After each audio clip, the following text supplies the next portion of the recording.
Hello, this is Kay from KCM, and today we're doing another distillery deep dive.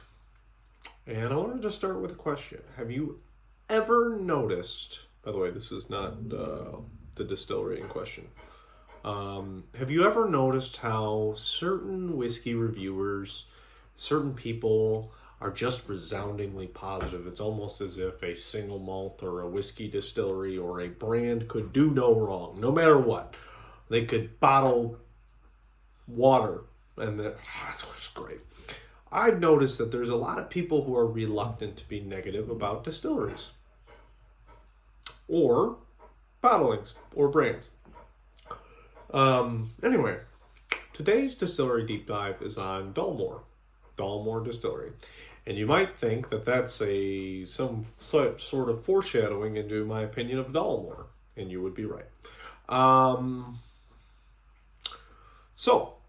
Let's start with some facts, and I'm going to go through this. There's a lot to talk about with Dalmore, and I'm going to rant a little bit at some point. I just know it. So I'm going to try and get through all the facts as quickly as possible and kind of talk about some things that I think are interesting, and then we'll go on. So again, if you're new to this series is meant to establish facts about the distillery, not bottles. So if you want just a good reference guide, my hope is to get through all the distilleries of Scotland, do some distilleries here, distilleries in Ireland. The Irish stuff should be a little easier because there's far less of them. And just have a good repository for people to visit in case they just want to say, hey, I want to learn about that distillery. So that's the purpose of this. Let's get into it. First of all, I have a little bottle here of Dalmore. This is an independent bottling of Dalmore from Alexander Murray. It's 15-year, distilled in 1999, and it's a cask strength, 55.6% alcohol by volume. Talk more about this later, but I've been showing bottles with my stuff. All right, let's jump into it. Dalmore is a single malt Scotch whiskey, as I'm sure most of you know. It's a Highland malt in Alness, 20 miles north of Inverness. It's owned by White and Mackay, which also owns Jura and Fettercairn whiskey. And the other thing is, you might know this guy, the guy Richard Patterson. He's a very eclectic, interesting master blender with White and Mackay, who he has some really fun and odd ways of going about doing his stuff. He's one of those guys who's been in the whiskey industry for a really long time, and he's got the big mustache. He kind of looks like the guy from Parks and Rec. I don't remember, Nick Offerman, I guess. Yeah. Anyway, so I just thought that was interesting. He is a character. If you haven't watched him before, check him out. White and Mackay is actually owned by a company called Emperador. Imperador is probably how it's said. It's a Philippine company. And although it's owned by private equity, when it sold to these guys, Imperador, I think, it sold for 430 million pounds. So significantly smaller than the other ones, the Pernod Ricard and Diageo. We're talking millions versus billions. Of course, that is what they sold for, and not necessarily what the value of the revenues of the company are. But it still shows that we're talking a different kind of order of magnitude. So anyway, that's something to take a look at. Capacity. So in the last couple of reviews, we talked about capacity. Glentalker's was 4.5 million. Dalmore is actually fairly close to Glentalker's at 4.2 million liters. And that is generated by 4 spirit stills and 4 wash stills. The stills at Dalmore are very interesting. We'll talk more about that. Talk about some history, important dates. Dalmore was founded in 1839 by a guy who of the name Alexander Matheson. This guy sounded like kind of an entrepreneur, kind of a successful businessman, had a lot of money, so it seems like another venture for him. He sold it off to some brothers as part of the Mackenzie clan 28 years later, Andrew and Charles Mackenzie. And that kind of spearheads into what you might hear when you hear people talk about Dalmore, is where the stag came from. The stag was the Mackenzie emblem, or I'm blanking on the word for it, but anyway, that was something given to them hundreds of years ago for great deeds. But I didn't really want to talk about that because it's more lore and less facts about the distillery. So if you want to learn more about that, you can find that just about anywhere. 1917, British Royal Navy. This is really interesting. They actually started doing deep sea mining right next to the distillery, and had a detonation incident that actually burned down a large portion of the distillery. So presumably that all had to be rebuilt. Not great. Actually, I should say the British Navy started doing the mining in 1917. The incident which caused the fires which burned down part of the distillery was in 1920. Okay, which is not too far back, I guess, in distillery years. 1960, White and Mackay bought the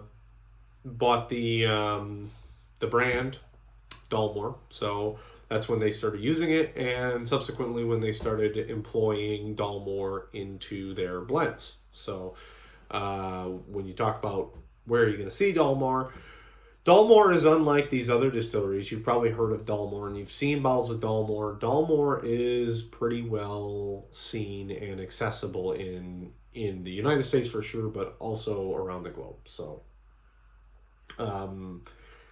but where it's also used is in blended whiskey, specifically White and Mackay. Okay, so let's talk a little bit about their production.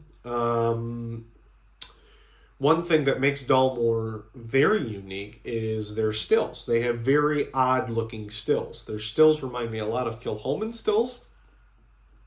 So there's quite a few things to mention here, and I'm going to try and get them all down. For one of the wash stills is actually larger than the other wash stills, the other three wash stills, which is quite unconventional, I'll say. And that adds some complexity to how they do their distillation, but it also leads to some other challenges that I want to talk about in a little bit. Their wash stills are lantern shaped. Their spirit shills are onion shaped, and that just means, the lantern shaped stills are the ones that kind of come in and kind of have the nice smooth line neck, and then the onion still is a little more rounded, and then it comes up pretty stalk-like, and then in this case, it's got what they call a boil ball, which I think helps with reflux in terms of how they want it. It changes when I say helps, but it changes the dynamic of how the evaporation happens and how the distillation actually happens, which defines in some way what that characteristic looks like. So if you get a chance, look at pictures of it. I think I'm going to put a picture of the stills in the thumbnail so people can see them. But really interesting looking stills. The spirit stills they have water coolers around the neck, which helps with reflux and things like that. So lots of very definitive characteristics which change the profile. Pot still shape and size and all of that defines in a major way what kind of style of spirit you have. And that's interesting because Dalmore does have a very unique characteristic to it. So yeah, we'll get into more detail with that, but the stills definitely have a lot to do with it for sure. They are steam-driven, steam-heated steam coils. So that's how they're heating the stills, which is fairly ubiquitous. That's more common than not, I'll say. New make strength is 69 to 72%. Fill strength 63.5%. I couldn't find any details on where they source their malt from, so if you know that, let me know, and I'll try and plug it somewhere. And then River Alness is where they get their water source, and that's fed from Loch Moray. So, just interesting facts. Yeah. I'm getting to some other interesting facts that I think are kind of fun-ish. Some of them are pertinent, some of them are just fun facts. They have a bottle of 64-year-old whiskey, Dalmore Trinitas, that sold for more than 100,000 pounds a bottle, and they made 3 bottles of it, and they are completely unique and never going to be seen again. So you can't, I guess, you can't really replicate something like that. Yeah, I mean, at the end of the day, whatever is there, that's it, right? That's about all you can expect. So even if you had another 64-year-old whiskey, that whiskey is going to be completely different, just because, I mean, 64 years is a long time. There's a lot of variables that have been introduced at that point, so you can't say that that's the same whiskey. And that's true of every whiskey, but it's just more unique. It's more I don't know, prestigious. Maybe that's a word. Okay, they also, White and Mackay, also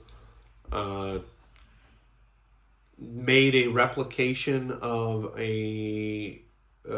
some whiskey from an expedition called Shackleton's. You might have seen the Shackleton's blend. That was supposed to be basically emulating a whiskey that was found during a 1907 expedition into Antarctica, I believe. So that's kind of an interesting factoid.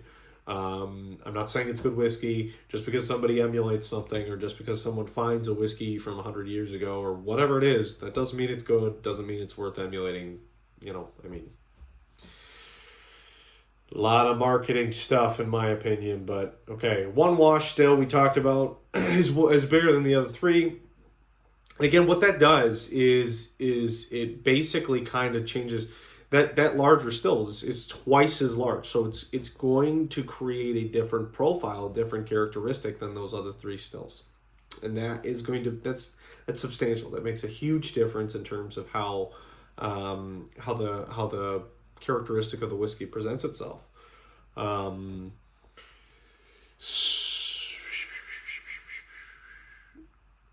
Yeah, and so they say that Dalmores are double cask aged.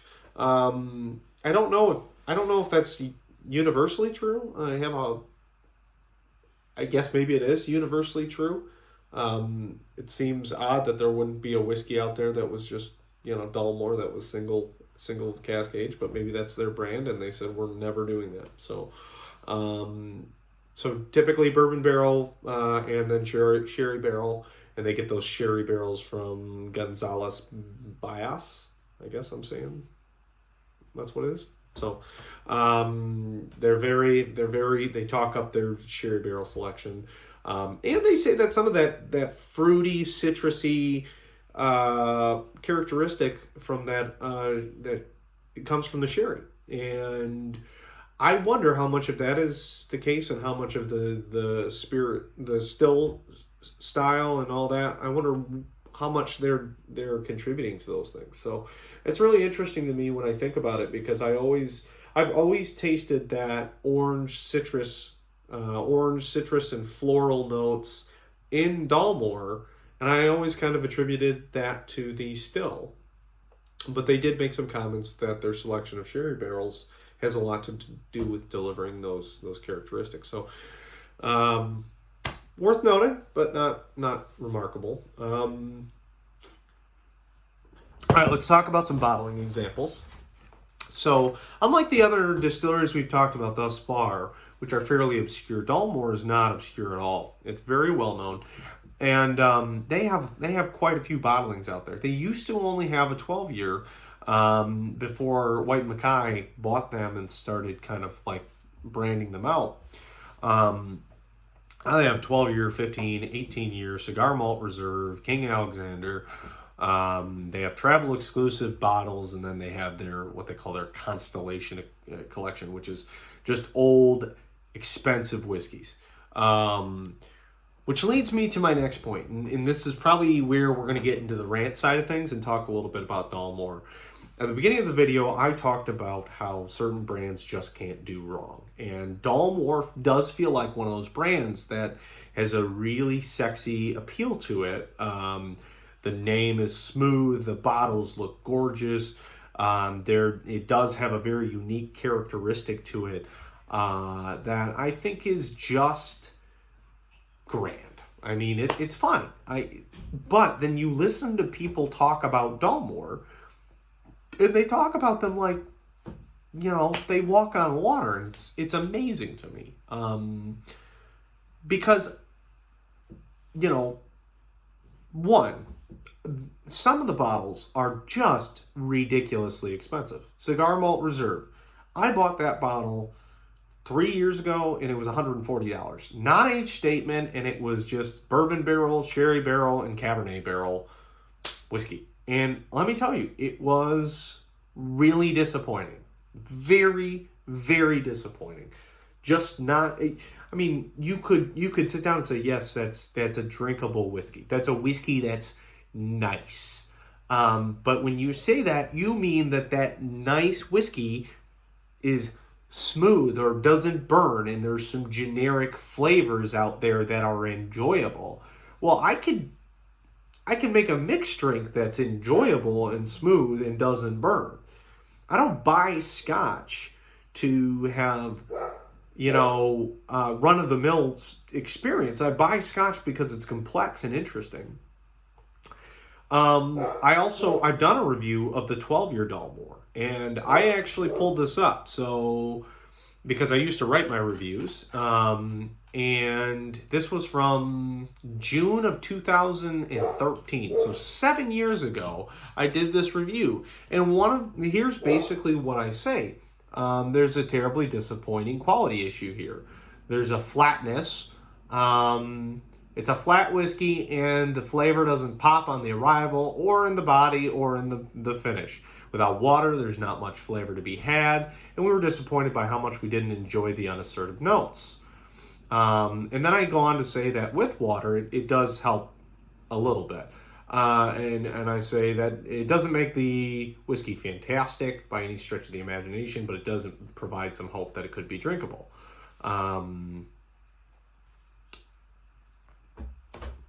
I gave it a 6.5 out of 10. I mean, really, really, the novelty of those orange flavors or whatever, you can go to, I like to think that Isle of Arran has some similar, like, citrusy flavors to it, and I think they do a much better job, and they bottle more authentically. Most of your Dalmores are 40% or 43%. I think all of them don't have any statements of non-chill filtration, don't have any statements of natural color. But people, I looked up on YouTube. I watched some reviews before doing this video to kind of like calibrate myself, and people are resoundingly positive about Dalmore. And let me say one thing. So, okay, going back here, this bottle, this is actually what Dalmore should be all the time. Dalmore as a whiskey, as a distillate, can be phenomenal. And most independent bottlings that I've heard of have really good praise. It's the original bottlings, it's the organic stuff out of Dalmore that is kind of like padded down. It's the low proof, colorant added, etc., etc. So I watched a review from Ralphie, who's my whiskey guide, and he reviewed the 15, which he said he thought was the best bottling, but he didn't think it was that great. And he thought there was a lot of potential for it to be good, but it wasn't bottled properly. It wasn't made with natural color. It wasn't unchill filtered, and it was at 43%, and it's expensive. So This gets to the question that I try and answer at the end. Would I recommend trying a Dalmore? Well, so I also watched a video of another group, Whiskey Tribe or something like that. It's a couple guys who look like they could be bikers or could be, I don't know what, but goofy guys, great personalities, really positive energy, and they got a lot of subscribers on YouTube, like 250 plus thousand, which is honestly in the sense of like watching whiskey reviews and things like that. That's a lot. It's a kind of a niche space and people are not that interested. They got slightly more than my five subscribers. So, but I like to think we're on the same plane. But they reviewed Dalmore 12 year and I watched a video of them talking about it and they say, yeah, it's got E1, 150 colorant but who cares? It's great. And, I just fundamentally disagree. I think it's not a good single malt scotch. I think it's way underdone. I think it could be way better if they bottled it right. And the idea that, they added E158 color, but it doesn't matter because it's still good. It's like, okay, even if you think it's good, it doesn't mean that it can't be better. And if you haven't tried an independent bottling like this, you'll have no idea what it's capable of. So my recommendation is don't buy an original bottling of Dalmore. They're stupid expensive. They're way overvalued. They're way overpraised. And if you see an independent bottling, go for it. Try and go for a little older. I've heard that the younger ones are kind of rough. So 15 years, 14 years is a good target. But yeah, I think Dalmore has so much more potential, and they're very keen on marketing, and it's a collectible whiskey. I mean, they make $100,000 for a 64-year-old whiskey. That's stupid money, 6 figures, So 100,000 pounds, sorry. They probably don't feel compelled to change much, right? But so the other thing I wanted to talk about real quick, and I know I've already made this a long video, but Dalmore is kind of a big distillery, so it can take another 2 minutes. The other thing I wanted to talk about was the idea of consistency, because when I watched Ralphie's review of Dalmore 15 year and he talked about consistency, one thing I didn't hear him mention, I kind of skipped through the last part, but one thing I don't think he mentioned was talking about the fact that there's a larger still in there, and some of what they do drives a very inconsistent process. It's naturally inconsistent, and they use the stillman and the craftsmanship of the people to maintain a consistent product.